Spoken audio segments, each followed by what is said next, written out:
record. What's going on, Ian? Welcome back to the channel. It's your boy Maverick. Welcome you to me and ChatGPT. Not only review the Vikings last game, but preview the next Vikings game, which is going to be in London, in the United Kingdom, against the Cleveland Browns. Okay. But first, we got our recap with ChatGPT that we just came off of a heart-crushing loss to Pittsburgh. Several Vikings players got injured, like Big Bry and backup center Michael Jurgens. Sadly.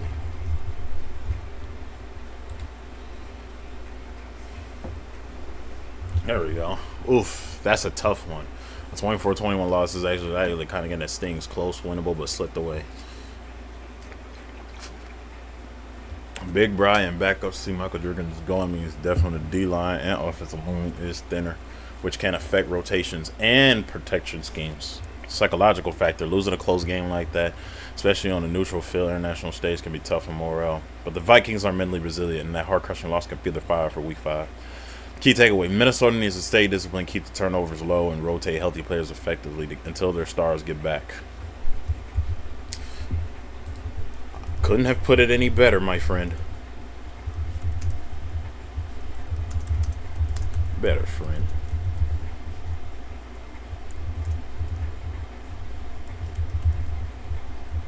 I think Coach KOC to really spend time with everyone on his roster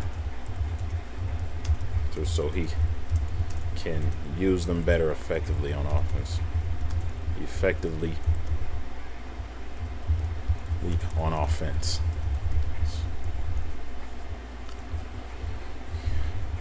He needs to lock in. He needs to lock in on this line enough time. Those West Coast bombs that he likes to throw. Bombs. Call. Plus, Carson Wentz has a tendency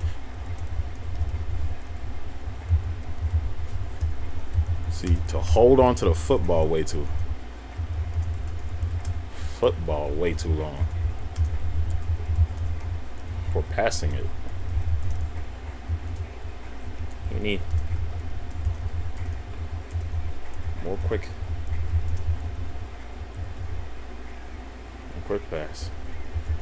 Oh, let Jordan Mason be the bell cow.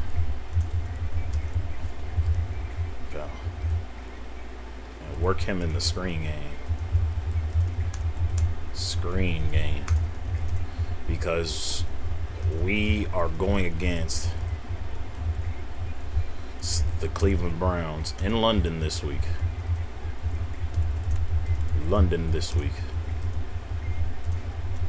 And despite Myles Garrett being limited with an ankle injury, it's more likely he will play. But we can't generate long pass plays with him on the edge. And us short or Big Bry at RT.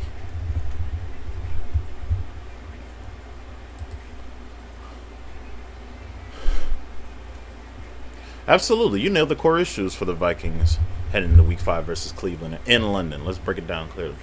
Big Bry out at RT, that's a huge loss against someone like Myles Garrett. Even if he's living it, the edge rush could get home and protection slip. Carson Wentz holding on to the ball too long. That's amplified against Cleveland's front. Quick passes, screens, and checkdowns are essential to neutralize pressure. West Coast bombs need extra care with limited time in the pocket, deep routes, risk sacks, or turnovers. Run game. Jordan Mason as bell cow, perfect. Control the clock, eat up Garrett and other pass rushers, and get the ball out in screens and short passes. Mixing in Cam Akers and Xavier Scott keeps the run game fresh and defenses guessing. Passing game. Quick rhythm-based passes to Jefferson, Addison, Hawkinson, and Josh Oliver are critical. Limit holding on to the ball. Throws must be rapid, precise, and safe. Defense versus Cleveland. Myles Garrett may be limited, but the Browns' defense can still generate pressure. Protecting Wentz is a true two-way street. O-line discipline and smart QB reads. If the Vikings can control the run, make Cleveland chase plays, and force turnovers, the offense can operate safely in rhythm. Bottom line, KFC has to optimize the walls to get creative in play, to leverage Mason and quick passes to minimize sack fumble risk. A disciplined approach is the only way to win in London, especially with injuries impacting the line. If you want, I could project a nickname-driven game plan for London showing how all your guys can make an impact even with these challenges. Do you want me to do that? All right. Check this. Not right now. But I must implement some major keys for us to secure a victory. A victory because this is a must-win game. A must-win game. That's because after this, it's the bye week. The bye week. Where everyone needs to be healthy. Healthy in time for us to host the world champion Eagles. Week 7.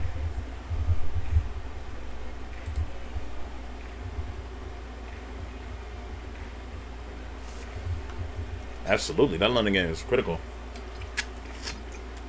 Treat it like a must-win checkpoint before the bye.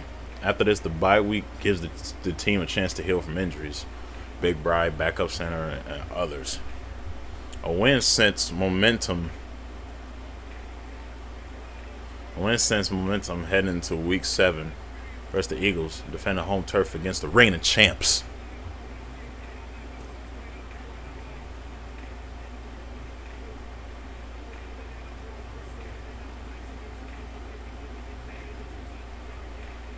Protect Wentz.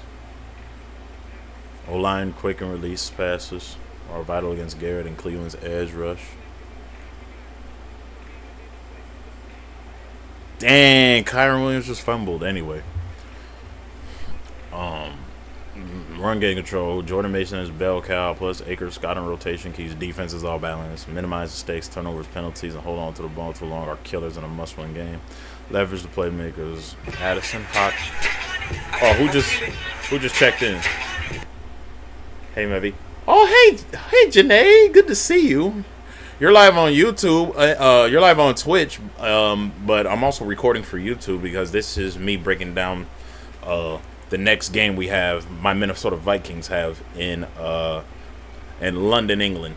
We're playing against the Cleveland Browns. We lost to Pittsburgh Steelers last week, and we need this win. And I'm trying to break down how the Vikings can secure the win.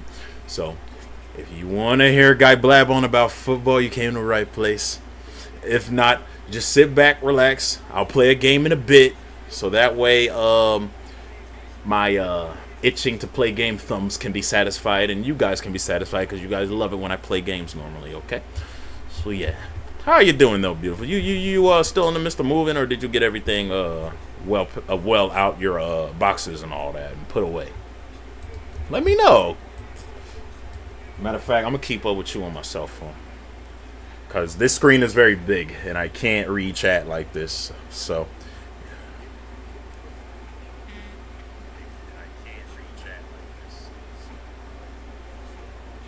all right, there we go. Thank you for paying your attendance tax too, Janae. But anyway, All right, leverage the playmakers. Jefferson, Addison, Hawk, big plays they on defense, and Riker, the field goals come and play. Give me a hug, give me a hug. Oh, thank you for the hug, Janae.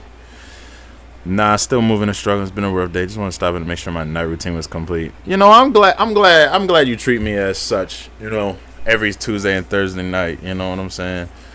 I mean, I know my stream definitely put you to bed, but yeah, I know how tough that process can be.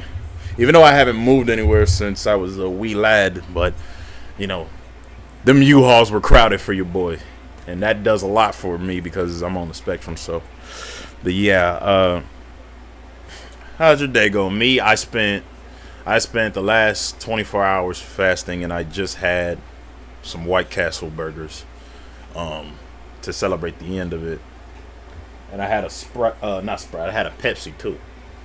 No product placement, I swear, YouTube. Do not copyright this. But anyway, let's continue. All right, discipline and mental toughness. Stay focused on the ball, not calls, and play better than the referee's ref. I couldn't agree more.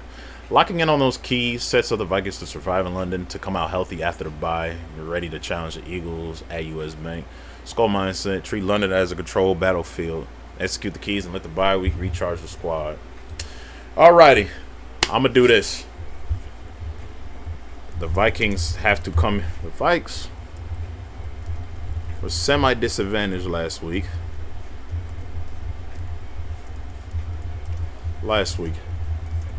Due to the field in Dublin. No play clock. Visual. The players and outdoor turf. The stadium in London is more indoor. Plus, the Vikings never lose in London.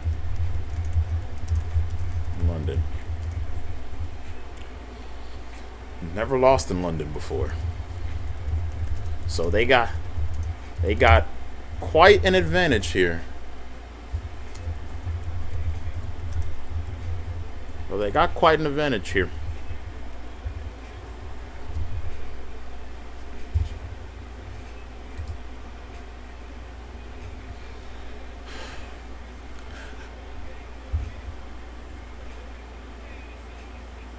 Absolutely, that's a huge edge for Minnesota heading into London this week. Visual play clock. Having one helps Wentz, the O-line, and the whole offense stay in rhythm and avoids false starts or mental errors. Dublin's lack of it caused confusion and slow snaps. London fixes that. Indoor control environment. Vikings are used to US Bank Stadium, so lighting, turf, and indoor climate won't throw them off. Cleveland, used to First Energy Stadium, might have a slight adjustment period. Historical confidence. The Vikings have never lost in London, so this neutral field advantage carries a psychological boost, confidence, crown sport, and routine. All favor Minnesota. Combine that with your key focus areas: O-line protection, run game control, quick passing, discipline play, and big plays on defense. The Vikings have every reason to treat this as a favorable must-win game before the bye. All right, two players I must see step up.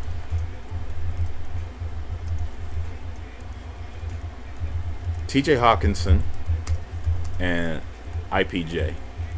Their play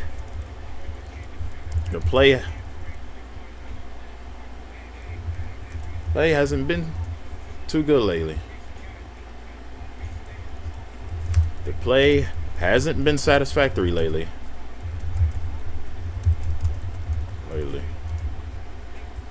TJ dropping stuff. Passes. IPJ missing angles and tackles.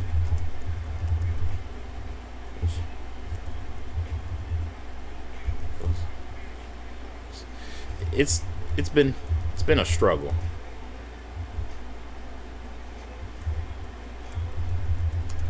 These guys lately. Or what better to step up to than Cleveland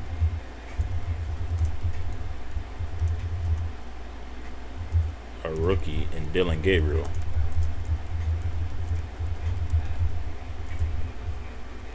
At QB.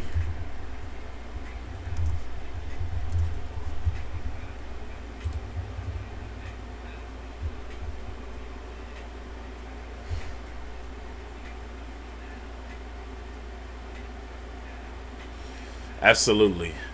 The logo and IPJ are the perfect players to reclaim their form and lead in the country. TJ Hawkinson needs to secure catches and create yards after content. Quick slants, seam routes, and screens can get him back in rhythm against a rookie QB like Dylan Gabriel, who might struggle with tight no throws. If Hawk steps up, Wentz can trust his safety valve, which is different for Jefferson and Addison. Open field for Jefferson and Addison. And keep the chains moving. Ivan Pace Jr. IPJ must hit his angles, clean up run fits, and deliver impact and coverage. Cleveland's run game will test him, but with Myles Garrett likely limited, there is a chance to dominate at the second level. Actually, no. They got Judkins at RB. Krishan Judkins. If IPJ makes the tackles and sets the edge, or frees the pass rush to secondary to make plays, especially big plays like forcing turnovers. Why Cleveland is perfect. Dylan Gabriel was looking, which means pressure and misdirection can create mistakes. The Vikings can exploit hesitation or misreads by targeting Hawkinson in space and trusting IPJs to clean up plays in the box. If those two step up, Vikings offense will move smoothly, and the defense will control the line of scrimmage, making this a high probability London win before the bye. Alrighty. Key things to do for the defense. Don't let RB Judkins get off. Get off. Twitch, you guys are getting an ad break. Rocket start. Force the passing offense to beat of the Browns to beat you.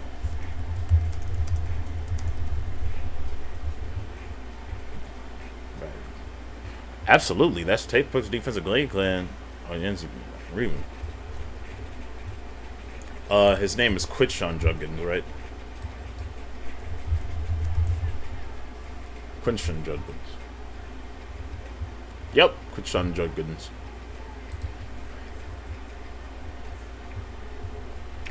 Judkins can break a long one to give him space. Vikings front seven and linebackers need to actually. Let me just correct it.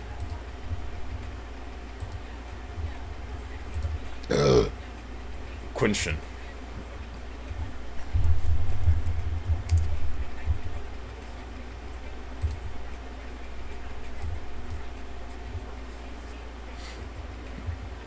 All right, there we go. That's a classic defensive game plan and matchup for like London against Cleveland. Oh, we got overtime in LA, folks. Quinshon Judkins is explosive. The Vikings need to contain him early, stack the box when necessary, and lose disciplined gap control. If the run is limited, the Browns are forced to rely on Dylan Gabriel, rookie quarterback who can make mistakes under pressure. Force the passing game. Make Cleveland earn every yard through the air. Mix in pass rush, disguise coverages, and tight man coverage to force Gabriel into hurried throws. Big plays Zay and Harrison Smith in the secondary need to capitalize on any misreads. Turnovers could swing the game. Takeaways from last week. The Vikings defense can dominate when they control the tempo, maintain gap discipline, and don't let skilled players get loose. Early stops and forcing 3-and-out set the tone and keep the offensive rhythm, especially with the O-line limited by injuries. If the Vikings execute this, Cleveland will have to pass under duress. With Hawkinson, Jefferson, and Addy on the offensive side, Minnesota can control the game and secure the win before the bye. Okay, let's make our final predictions.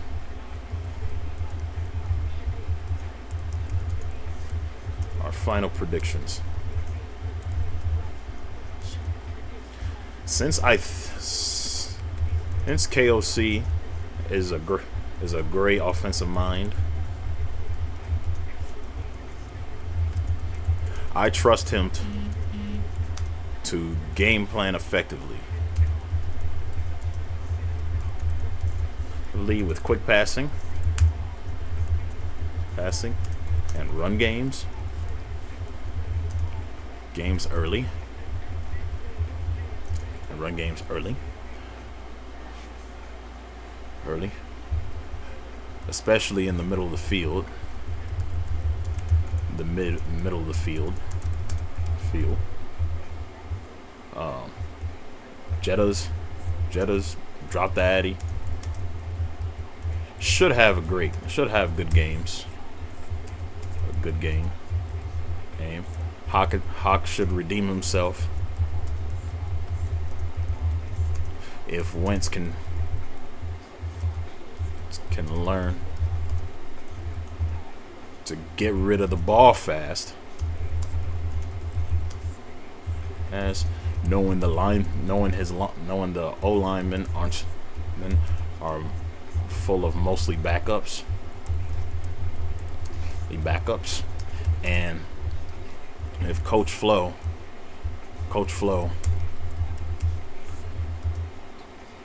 can encourage his players to pounce on the runners, on the running back of the Browns, and make Dylan Gabriel's life miserable behind that line. That Cleveland O-line.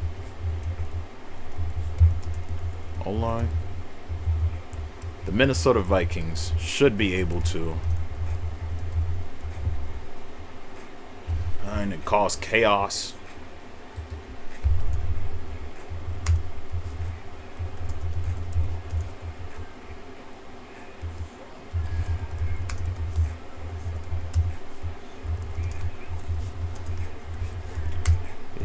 Hitman.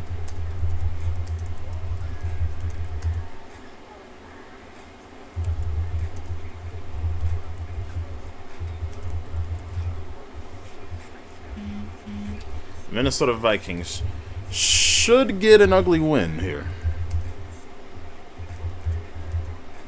A solid ugly win of 17-13.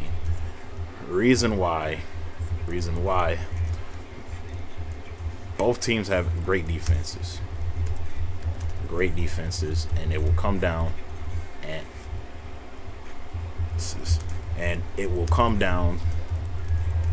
to who has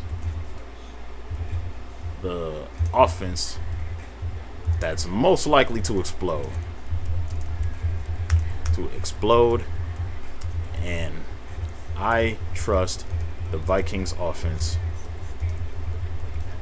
way more than Cleveland. So, what's your prediction? What's your score predictions?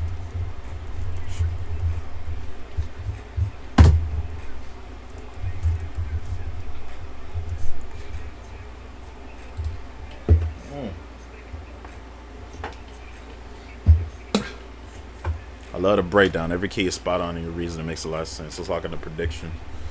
Quick passes in the run game will neutralize pressure from Cleveland's front, especially with backups on the O-line. Jettas and Jordan Addison will see targets and create separation. TJ Hawkinson redeems himself in traffic if Wentz releases quickly. Screens, check down, and Mason running smart zones will keep Cleveland honest. IBJ, Big Blaze, Hitman, and the Medulla create chaos, force Gabriel into mistakes, and contain Judkins.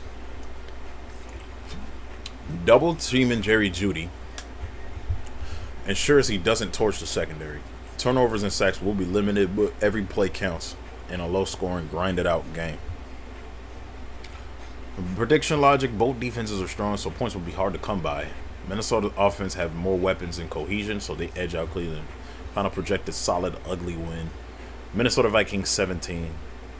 Cleveland Browns 13. Skull vibes fully intact, disciplined, tactical, and just enough offensive execution to take the win at London before the bye. One last thing.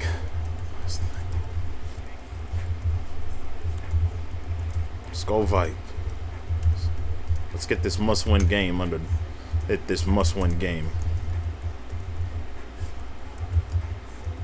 our belt for the bye, so we can get healthy, get back to health.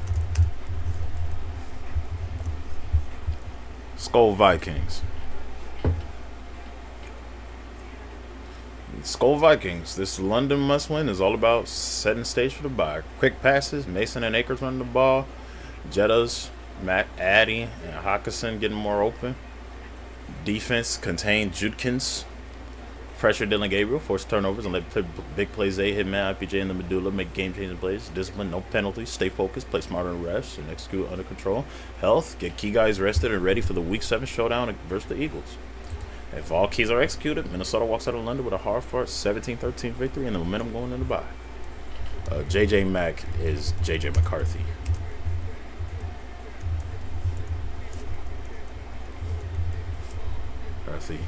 And he's still resting. Jetta's is Justin Jefferson. You know, the best word in the game. You know. I got it. Thanks for clarifying. I see what you mean. J.J. Mack, J.J. McCarthy still nursing his ankle. So Vikings will need to manage some credit and rely on Wentz to keep the offense moving while J.J. gets healthy. Jetta is Justin Jefferson, the best wide receiver in the game, and a must-get-the-ball weapon every play. Even with J.J. limited, Jefferson can create explosive plays to keep the defenses honest. So heading to London, Jefferson will be the main offensive threat. Wentz can handle QB duties efficiently, and the team has to protect J.J. McCarthy's recovery while still executing in the game plan. Skull mindset. Healthy, J.J. McCarthy later. Elite Jefferson now. If I can still have that firepower to pull off that 17-13 win before the bye. Good luck, purple people. Wentz, don't screw this up.